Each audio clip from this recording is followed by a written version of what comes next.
97,3 FM Majesty Radio.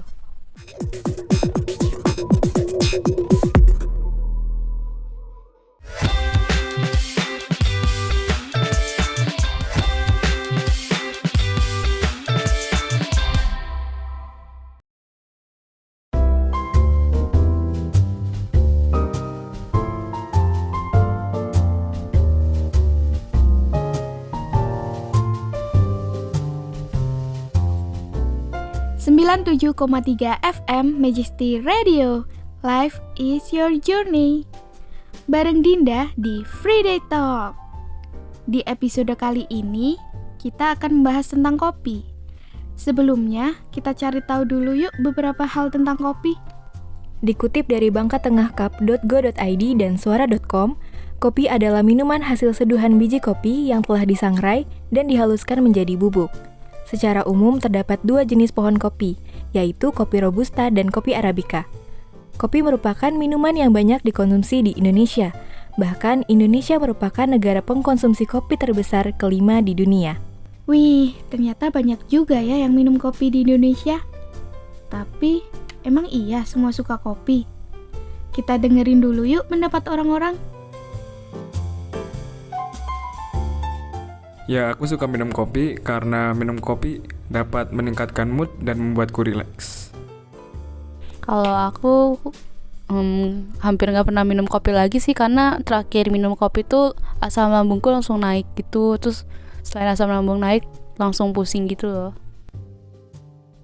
Ternyata banyak juga ya yang bukan penikmat kopi. Ada yang bilang kopi bikin asam lambungnya naik, ada yang pusing, ada yang mah. Nah, sebenarnya apa sih efek samping yang ada di kopi? Oke, langsung aja kita dengerin statement dari ahli gizi.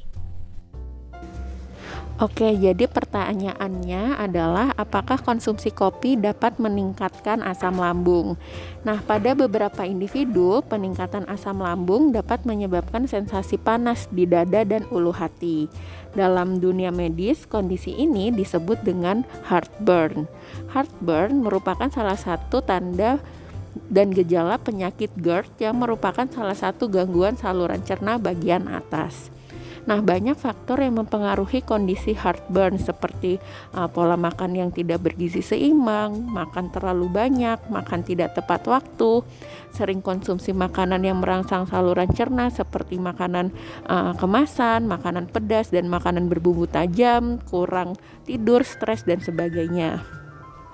Nah, salah satu isu yang banyak beredar di masyarakat adalah bahwa konsumsi kopi dapat meningkatkan asam lambung dan menyebabkan heartburn. Kafein merupakan salah satu senyawa di dalam kopi yang diduga memicu kondisi tersebut.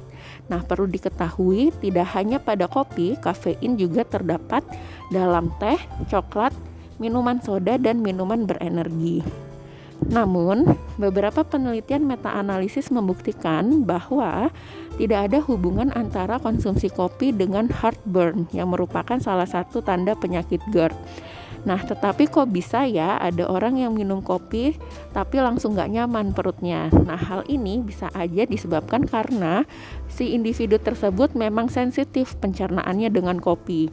Perlu diingat juga bahwa jenis kopi, kemudian lamanya waktu roasting, dan juga metode penyeduhan kopi itu bisa mempengaruhi kandungan kafein dan acidity pada kopi. Jadi, kalau kamu ngerasa nggak nyaman perutnya setelah minum kopi, coba deh dievaluasi apa jenis biji kopi yang barusan kamu konsumsi, terus tanya ke baristanya berapa lama waktu ngerostingnya dan bagaimana proses penyeduhannya. Nah, bisa saja dengan mengubah beberapa hal tersebut, kamu bisa minum kopi dengan lebih nyaman gitu.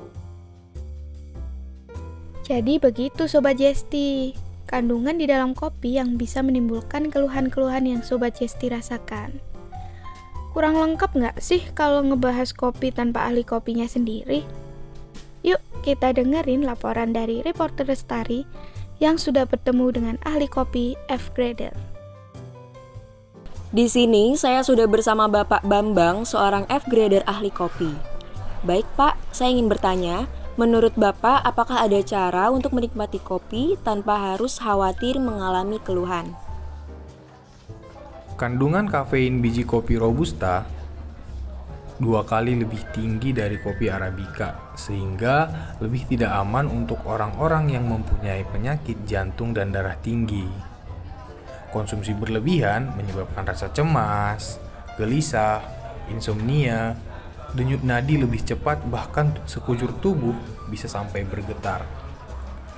Konsumsi Robusta dibatasi 2-3 cangkir per hari. Tingkat keasaman pH Robusta lebih rendah dibanding Arabica yang cenderung lebih netral, sehingga tidak aman bagi orang-orang yang mempunyai penyakit lambung. Apalagi konsumsi kopi yang ditambah gula yang menyebabkan kadar pH minuman menjadi lebih rendah atau asam.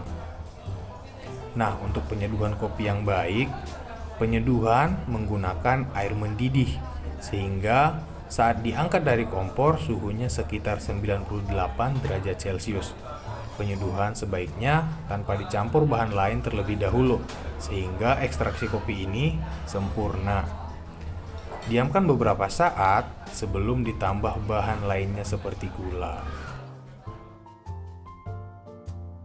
Pak Bambang juga sempat menambahkan ada cara menyajikan kopi yang dapat meminimalisir keluhan-keluhan yang dirasakan setelah mengkonsumsi kopi. Nah, jadi begitu Sobat Jesti. Semua orang bisa meminum kopi tanpa perlu khawatir. Namun, tetap saja ada beberapa hal yang perlu diperhatikan sebelum minum kopi. Memilih kopi yang benar lagi-lagi adalah salah satu faktor utamanya.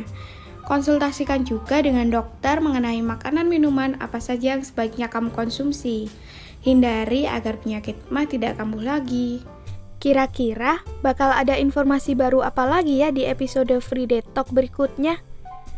Jangan lupa untuk terus dengarkan Friday Talk bersama Dinda setiap hari Jumat jam 5 sore only on 97,3 FM Majesty Radio. Life is your journey. See you. Praktik Mandiri Feature Semester 6. Anggota Vandra Atia Yusria sebagai produser, Lestari Utami Albab sebagai program director, Phoebe Ann Rusli sebagai penulis naskah, Francisca Diandra Putri sebagai announcer, Siti Zahra Fazrina sebagai narator, Adha Zulfin Riyadi Sormin sebagai musik director, Ahmad Ayubi Fatahillah sebagai editor. Terima kasih kepada dosen pembimbing, Barofa, Mas Audi, dan Mas Hendri. Terima kasih kepada narasumber, Vandra Atia sebagai mahasiswa 1, Adha Zulfin sebagai penikmat kopi, Mbak Ayu sebagai ahli gizi, dan Pak Bambang sebagai F-grader. 97,3 FM Majesty Radio.